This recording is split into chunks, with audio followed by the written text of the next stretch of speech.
I guess we need to reflect on what is really happening on this side of the world.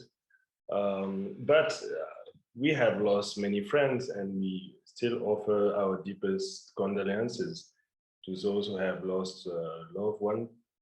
You know, the country has suffered a great deal, and I think most African countries are expecting harsh periods to come because of the high level of debt, a lot of borrowing in the public sectors, you know, the challenge of the global capitalist order, the scale of the ongoing pandemic in some countries like South Africa or Tunisia and so on. And not to mention, you know, the impending ecological disaster that had worsened many of the situation. But once again, Africa's resilience, despite of, you know, all the oppression we have suffered through the years, always taught us ways for hope. Despite also of the kind of temporary state of inertia that you may see in some situation. The recent event in Senegal, not to mention the so-called Sonko affair, have shown that we do have a truly lumpen proletariat, very populist oriented, like not necessarily recognizing what is left from the right, but for sure exhausted and overwhelmed by the lack of work and prospects. And as you know, many of our young fellows are migrating far north through the desert and through the ocean. And so I'm not here to, you know, really raise this kind of gloomy picture. I'm trying to see whether this could be a phenomenon accelerating, but accelerating what? You know, what are we talking about? What kind of speed we need?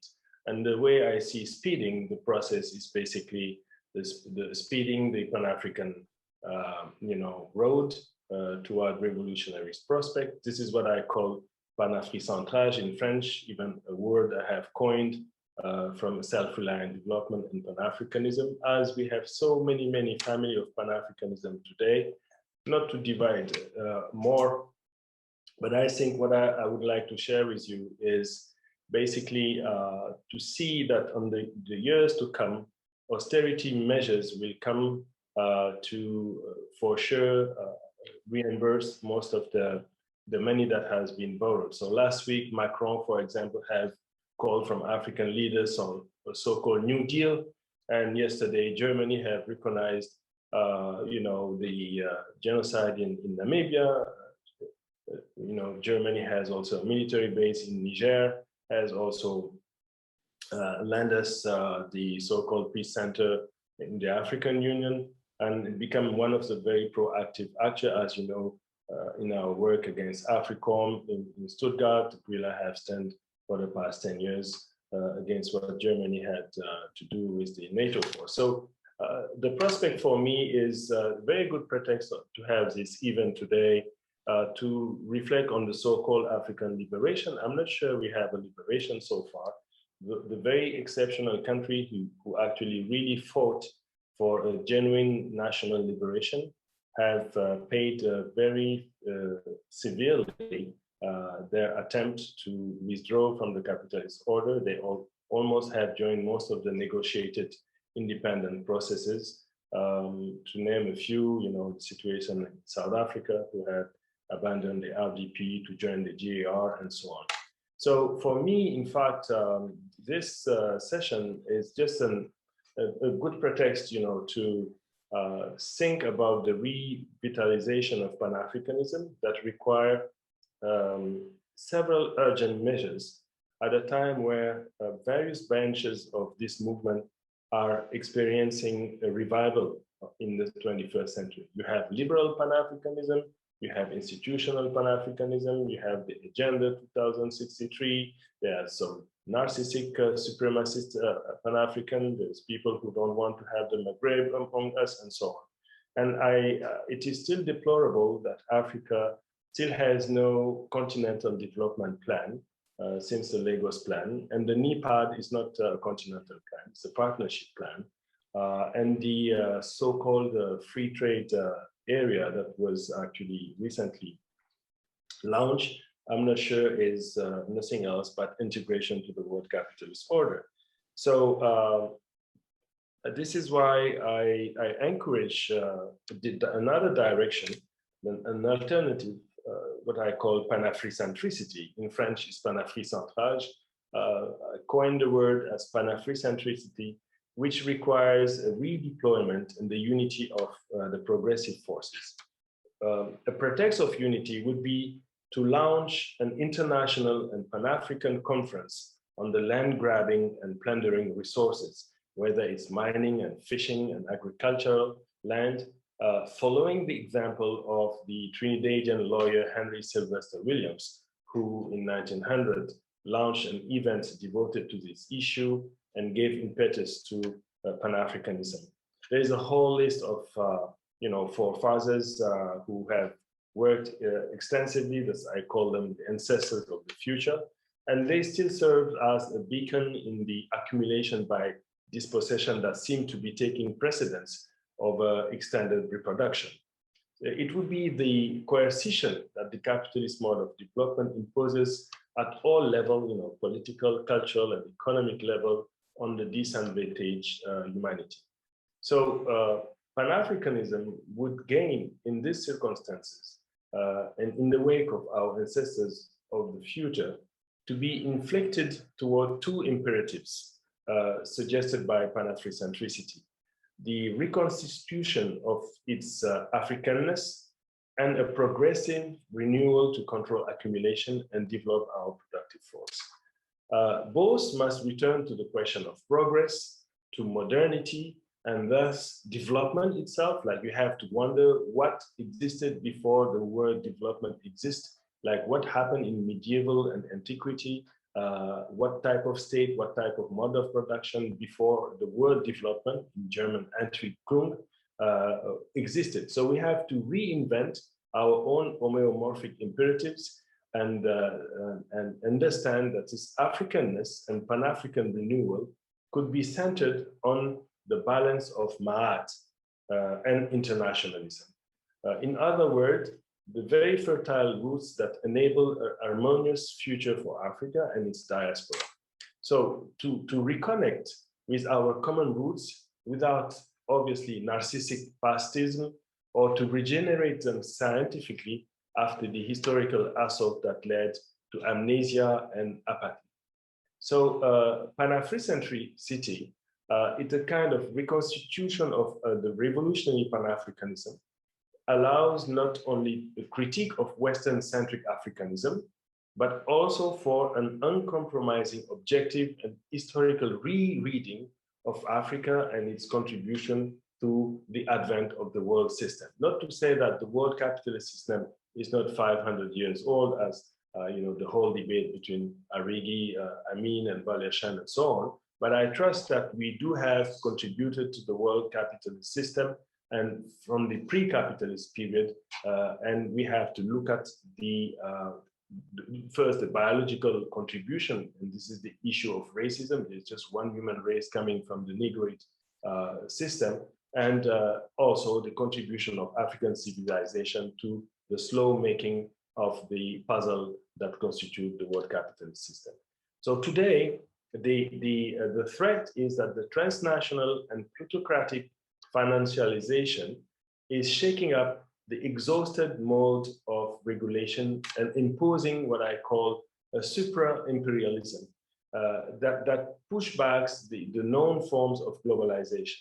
Here you can really see it as foreign investment is taking part of most of the lands, many of the assets, in the mining sector, with probably royalties coming to 4 to 7% to most of African states. So we have lost the battle of sovereignty. We have lost the battle on the geopolitical level, as we're also over-controlled by these foreign forces. So this supra-imperialism, supra like coming from the Latin word higher, designates the multiform extension of the space of capital in which different oligopolistic vectors try to influence the world economy. And you have seen it in the last 3 decades, financial assets, the hybrid forms of portfolio, and all the derivatives. This allowed this financialization to create a type of state here where, in fact, they have surrendered to reduce the margin of maneuver of the state and let the commodification of almost everything. You can see here in Senegal, everyone is a merchant. Every house had been broken and sell something coming from containers from outside because, in fact, of the withdrawal of the state. So this supra-imperialism is coming from a senile system. You know, the Triad, United States, Japan, Europe, are fighting the emerging formations, whether it's China or Turkey, now in Africa. But I trust that most of them have a very predatory type of rhythm. So the second thing that we need to raise is that this new type of Pan-Africanism have to also bear some type of self-criticism on the issue of collaboration and treachery that has allowed the perpetuation of servility and the continuation of compradors' forms of power. Through them, Africa remains in this condition, maintained in a very unjust and obsolete international division of labor, which is now renewed by with predatory invasionist dynamics. So you have a lot of billionaires around, and an interesting thing would have, you know, an audit on where this fortune have been built and where they come from. So the need for renewal involves the fight against the collective amnesia on the concrete making of the recent history, and to distance ourselves from you know, the institutionalist Pan-Africanism, the one that Kagame and the other folks are actually trying to do in Addis Ababa. So this aggiornamento presupposes a bold reorganization of the forces of change, especially our youth, who, despite their capacity for indignation and reaction, have experienced over these 3 decades of depoliticization and political disaffection. This phenomenon has been sustained as much by our state disengaged from the economy, operating under the proxy of development institutions, and also by the narrowing of the field of vision of many of our so-called leftist political parties, you know, divided in factious pluralist democracy. So we need to reinvent popular, a direct form of democracy, you know, deeply rooted in our own culture. And this is not necessarily something easy, but we can see that there is a thirst, there is really a willingness to go towards that. That is why I would like to point out that what I'm proposing, this Pan-Afrocentricity, is very different, you know, from Afrocentrism. Afrocentrism and Eurocentrism are precisely the forms of culturalism and other fundamentalism that must be criticized and overcome, and in which remain dead ends. So rather, Pan-Africanticity as a revolutionary Pan-Africanism proposed to be a doctrine that draws on reactivated roots. On one hand, the philosophy of Marx in terms of social justice, integrity, you know, our relation with nature, our relation with the rest of our community, the personal balance, the issue of truth and social justice. So I've even played with words like materialism, like this 2A, and the rediscovery of our historical, social, cultural, and political pattern of regulation, meaning how did we manage to rule and to make sure that the rulers were not abused of their power. So here, we can say that we need to rethink on the process of political and historical consciousness towards a collective continental autonomy that really poses the question of delinking from the world capitalist system and building a self-reliant development economy, basically rooted first on the organic agriculture. Because you see here the question, and the main question is, once you raise the agrarian question, is how the land grabbing is really developing fast rate. These guys are slicing and cutting huge hectares and playing with it, building, you know, basically most of the assets are based on on buildings or on other assets to foreign lands. So this is why we need to really focus first through agrarian reform and food self-sufficiency. We need organic farming methods and appropriated technologies. And this is a question of producing and processing upstream and downstream of the most organic agriculture possible, and according to a different law of value. This is the question of rural and urban income balance. This is the question of full employment strategy, fair production and processing prices. And people who know the ACP deal with Europe know that we have been fooled once again. So the project has a form of collective self-reliance, allowing the exchange of products between areas and equalization between surplus and deficit areas. So it's not here the place necessarily to go deeply on this bioorganic use of agriculture and renewable energies like biogas and so on, but it's just to say that there is a lot of possibility to really rebuild a type of permaculture, type of agriculture to sustain the food sovereignty process in the next years to come, before being too dependent because of the world crisis that is coming. So it really requires, this Pan-Afrocentricity project requires moving beyond institutional integration and accelerating the process toward the federal and confederal state to defeat predatory capitalism. This means that we need really to mobilize, to convince state to relinquish part of powers towards the issue of foreign military occupation, toward the question of one currency or at least regional currencies, and then to really identify the imminent strategic horizons that will condition the future struggles for Africa and its diaspora. And here the issue of diaspora is really to put in everyone's mind that people who want to come back, whether they have been uprooted after 3 centuries or recently, have to find a home here back in a free Africa. And this is why we have to go back on the issue of nationalization of resources in the perspective of citizen and patriotic participation. We have to accelerate continental integration through the process of complementary and equalization. We have to think about the question of appropriate technology. As we know, we are working, for example, in GRILA for the past years on the guide on appropriate technology to build a different type of housing and living.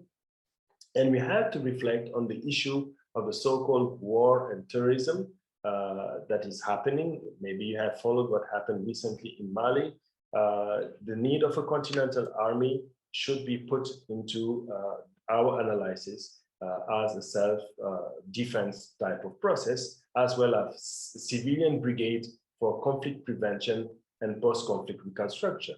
And last but not least, the main question for me is, and the core of the strategy is that women and youth are on the core of the strategy. The full emancipation of women and change in male attitudes will probably transform most of the critical stand, the critical aspect that will help us defeat the comprador regimes and anti-progressive behaviors and alienated mentality that are still, closing the mind of and the heart of many people here. And this is why, for example, if you go in the street in Dakar, you need to see how irresponsible consumerist, ostentatious behavior are everywhere on the wealthy part of the city. And you can really see also as the environmental resources have been destroyed by this very savage and anarchic building all over the places. This is why we need to work for a progressive and polycentric humanist world and the preservation of the common goods. So the big step here is to save the use value on the common goods, the things that have no price, that have just values. This is friendship, this is love, this is water. These are the common goods that we cherish as things that are our value. Don't forget, the land have never been a property in any African state. To maybe the exception of some place of Ethiopia, the land had been a process that really was shared by the community.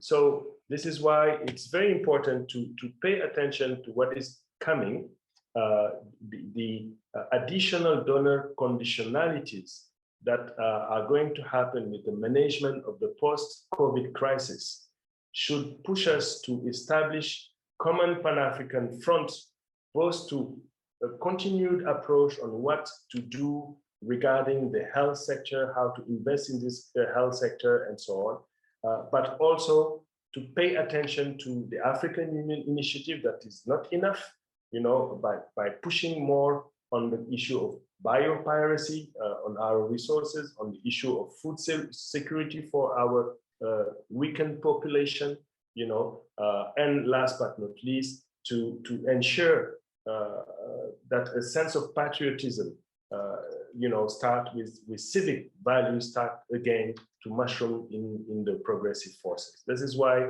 I think the Africans and all the Afro-descendants are hoping that with what happened, the fact that we have not suffered as the rest of the world, this is a great opportunity to reflect on why we should not continue the neo-colonial path and really start something bold and with a little more audacity, with the help of our scientific community, with the help of all these people who are on the front line, and draw inspiration for all the people who have, in the past months, stand with a Pan-Africanist holistic lens toward this crisis.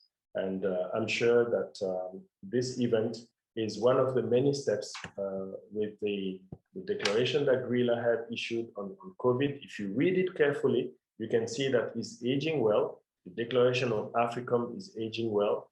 And I'm sure that all the assets that we have here in the room can certainly push and convince the rest of the community and the commerce to accelerate the process of Pan-African revolutionary steps.